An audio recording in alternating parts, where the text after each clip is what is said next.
I'm Suzi Holding, and I'm the director of the Doctor of Ministry program here at Bexley, Seabury, and also the director of Lifelong Theological Education. Great. So I wanted to have a quick conversation with you for you to give us your perspective on the Dmin program. What is it like to be a student in Dmin here at Bexley, Seabury? What are the expectations that the students can have once they start taking their coursework here? Well, our Dmin program is a low residency program, and we offer 5-day intensives as our courses in June and in January. The way the requirements of the degree are set up is we require 6 core courses that our students take, and they cover the range of congregations in the 21st century, being the first course in terms of what congregations are experiencing at this particular time and place in our culture and society.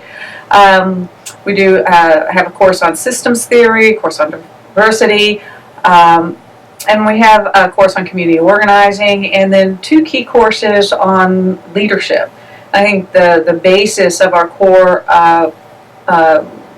requirements revolves around leadership. It's our Doctor of Ministry degree in Congregational Development is an organizational development degree with a primary focus on developing the skills and theological reflection and practical application of a leader in their particular ministry context.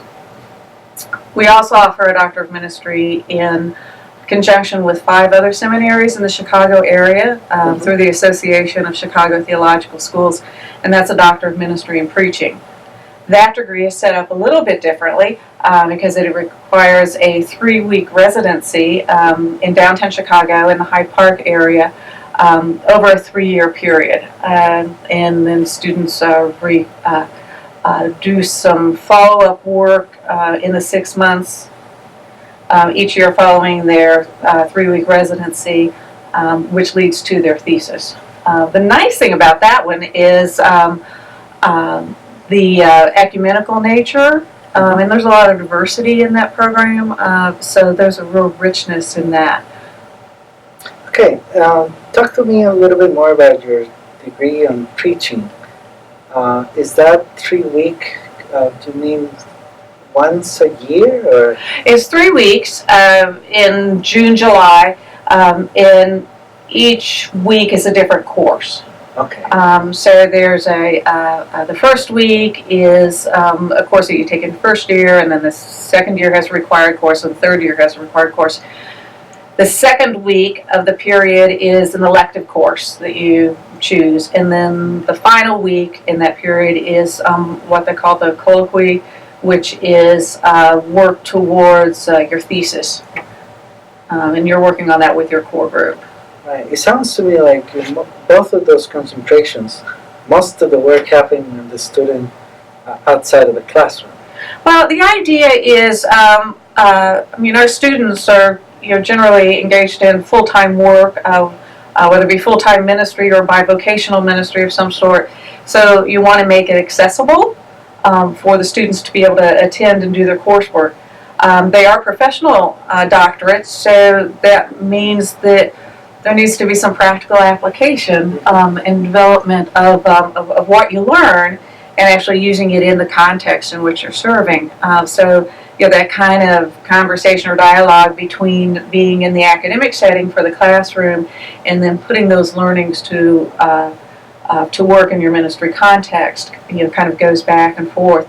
Both of these Doctor of Ministry programs have a cohort component to it, in which there's ongoing reflection about learnings as when students are not in residency. Okay. What can I expect as a student?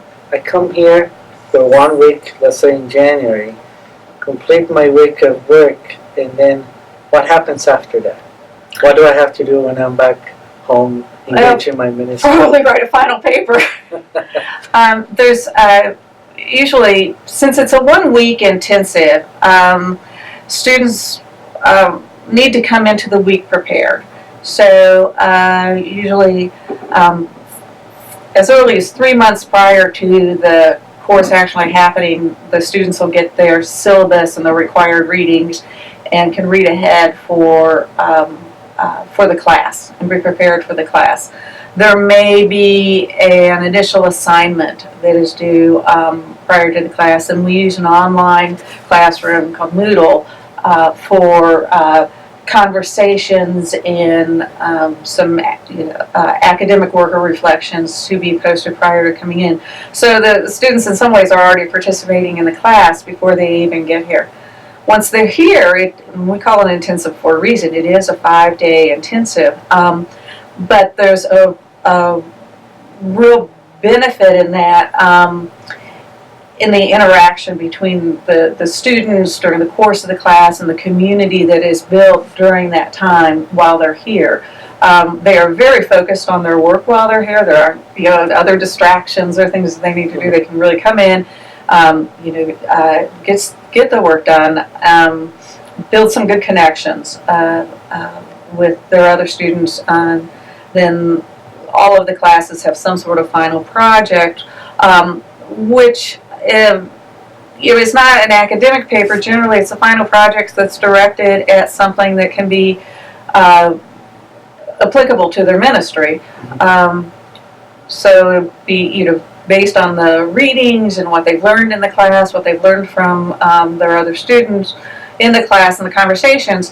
How are they going to then focus in on applying those learnings once they get back home? And then you're doing some sort of final project writing about that. So it's a 1-week class when they're actually here, but the span of time, working at their own pace a little bit beforehand and after. Okay, great. And how about financial aid? Do we offer it? We do offer financial aid, and quite frankly, I don't know of many doctor ministry programs that offer financial aid, but we do offer it, based on individual need. Perfect. Is that a different application process for that? I know it's the same application process for all of our degree programs. All right. Thank you very much. Thank you.